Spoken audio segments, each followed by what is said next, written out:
भोक्ता हरे यज्ञपता पाशा सर्वलोका महेश्वरामा श्रद्धा सर्वभूतानि ज्ञात्वा मां शांता मत्स्यति। भगवद्गीता का 5वां अध्याय श्लोक नंबर 29।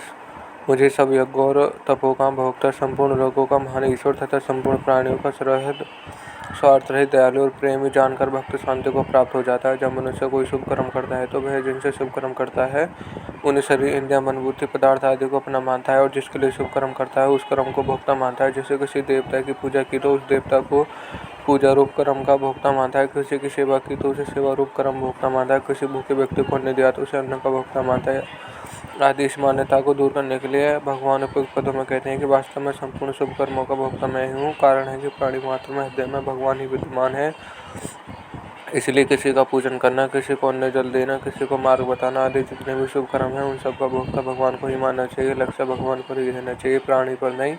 नवेद है कि 24वें श्लोक में भी भगवान ने अपने को संपूर्ण यज्ञों का भोक्ता बताया है। दूसरी बात यह है कि जिनसे शुभ कर्म किए जाते हैं वे शरीर, इंद्रिय, मन, बुद्धि, पदार्थ आदि अपने नहीं है, प्रत्येक भगवान के हैं। अपने को मानना, उनको अपना मानना भूल ही है। उनको अपना मानकर अपने लिए शुभ कर्म करने से मनुष्य स्वयं उन कर्मों का भोक्ता बन जाता है। तब भगवान कहते हैं कि तुम संपूर्ण शुभ कर्मों को अपने लिए कभी मत करो, केवल मेरे लिए ही करो। ऐसा करने से तुम उन कर्मों के फल भागी नहीं बनोगे और तुम्हारा कर्मों से संबंध विच्छेद हो जाएगा।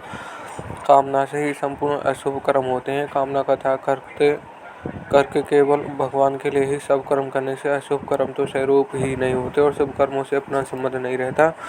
इस प्रकार संपूर्ण कर्मों से सर्वथा संबंध विच्छेद होने पर परम शांति की प्राप्ति हो जाती है। भिन्न भिन्न लोकों में भिन्न भिन्न ईश्वर होते हैं, किंतु वे भगवान के अधीन हैं। भगवान संपूर्ण लोगों को ईश्वर को ही ईश्वर है, इसलिए यहाँ सर्वलोक का महेश्वर पद देगा। तात्पर्य है कि संपूर्ण सृष्टि के एकमात्र स्वामी भगवान है। फिर कोई ईमानदार व्यक्ति सृष्टि किसी भी वस्तु को अपनी कैसे मान सकता है। शरीर, इंद्रिय, मन, बुद्धि, प्राण, स्त्री, पुत्र, धन, जमीन, मकान आदि को अपने मानते हुए प्राय लोग कहा करते हैं कि भगवान ही सारे संसार के मालिक हैं, परंतु ऐसा कहना समझदारी नहीं है, क्योंकि मनुष्य जब तक शरीर, इंद्रिय, मन आदि को अपना मानता है तब तक भगवान सारे संसार का स्वामी कहना अपने आप को धोखा देना ही है। कारण है कि यदि लोग सब शरीर आदि पदार्थों को अपने नहीं मानते रहे तो बाकी क्या रहा।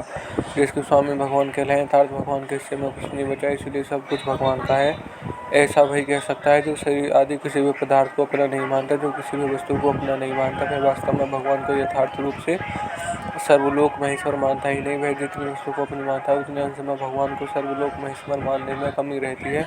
मनुष्य शरीर आदि पदार्थों का सदुपयोग करना ही अधिकार है, और अपने में मानने का बिल्कुल नहीं। इन पदार्थों को अपने न मानकर केवल भगवान को ही मानते हुए उन्हीं की सेवा में लगा देने से परम शांति प्राप्त हो जाती है। जो संपूर्ण लोकों में ईश्वर को भी ईश्वर है, वे बिना कारण स्वाभाविक ही प्राणी मात्र का हित करने वाले, प्राणी मात्र की रक्षा करने तथा प्राणी मात्र से प्रेम करने वाले हैं, और ऐसा हितैषी रक्षक तथा दूसरा प्रेम में कोई और नहीं है। इस प्रकार जान लेने से परम शांति प्राप्त हो जाती है, क्योंकि वे वास्तव में ऐसे ही हैं। महान शक्तिशाली भगवान बिना किसी प्रयोजन के हमारे परम शरण है। फिर भय, चिंता, उद्देश्य, अशांति आदि कैसे हो सकते हैं। जीव मात्र का बिना कारण हित करने वाले दो ही हैं, भगवान और उनके भक्त। भगवान ने किसी को कुछ भी पाना ही नहीं, इसलिए वे स्वाभाविक ही सबके शरण हैं। भक्त भी अपने लिए किसी से कुछ भी नहीं चाहता और सबका हित चाहता है और हित करता है, इसलिए वह भी सबका सहृदय होता है। भक्तों में जो सहृदयता आती है वह उसे मूलतः भगवान से ही आती है। भगवान संपूर्ण यज्ञों और तपों का भोक्ता है, संपूर्ण लोकों को मानव ईश्वर तथा हमारे परम सहृदय है। इन तीनों बातों में अगर एक बात ही दृढ़ता से मान ले तो भगवत्ता प्राप्ति, परम शांति की प्राप्ति हो जाती है। फिर तीनों ही बात मान ले तो कहना है कि अपने लिए कुछ भी चाहना, किसी भी वस्तु को अपनी मानना और भगवान को अपना न मानना, ये तीनों बातें भगवत प्राप्ति में मुख्य बाधक हैं। भगवान भोक्ता और गीता पदों से कहते हैं कि अपने लिए कुछ भी ना चाहें और कुछ भी ना करें, अपना कुछ भी ना माने अर्थात सुख की इच्छा का वस्तु व्यक्तियों में अधिव्याग त्याग कर दें कि और केवल मेरे को ही अपना माने, अन्य किसी वस्तु, व्यक्ति आदि को अपना न माने। इस तीनों में से एक भी बात मानने से शेष बातें स्वतः आ जाती हैं, भगवत प्राप्ति हो जाती है। अपने लिए सुख की इच्छा का त्याग तभी होता है जब मनुष्य किसी भी प्राणी पदार्थ को अपना न माने। जब तक किसी भी पदार्थ को अपना मानता है जब तक वह बदले में सुख चाहेगा ही। सुख की इच्छा के त्याग से ममता का त्याग और ममता के त्याग से सुख की इच्छा का त्याग होता है। जब एक वस्तु व्यक्ति में ममता का त्याग हो जाता है तब एकमात्र भगवान ही अपने रह जाते हैं, और किसी को अपना मानना वह वास्तव में भगवान को सर्वथा अपना नहीं मानता। कहना चाहते हैं कि भगवान तेरे हैं माने हुए संबंध का अभाव भगवान के अपनी सच्ची आत्मा जागृत हो जाता है। तात्पर्य है निकला हो, चाहे सुख की इच्छा का त्याग हो, चाहे ममता का अभाव हो जाए, चाहे भगवान में सच्ची आत्मीयता हो जाए, इसके होते ही परम शांति का अनुभव हो जाएगा। कारण है कि एक ही भाव दृढ़ होने पर अन्य भाव भी साथ में आ जाते हैं। एक तो कर्म करना चाहिए और दूसरा कर्म करने की विद्या आनी चाहिए। जब मनुष्य कर्म तो करता है पर कर्म करने की विद्या नहीं जानता था, कर्म करने की विद्या तो जानता है पर कर्म नहीं करता, तब उसके द्वारा सुचारू रूप से कर्म नहीं करते। इसलिए भगवान तीसरे अध्याय में कर्म करने पर विशेष जोर दिया है, पर साथ में कर्मों को जानने की बात कही है, और चौथे अध्याय में कर्मों का तत्व जानने पर विशेष जोर दिया गया है और साथ में कर्म करने की बात कही है।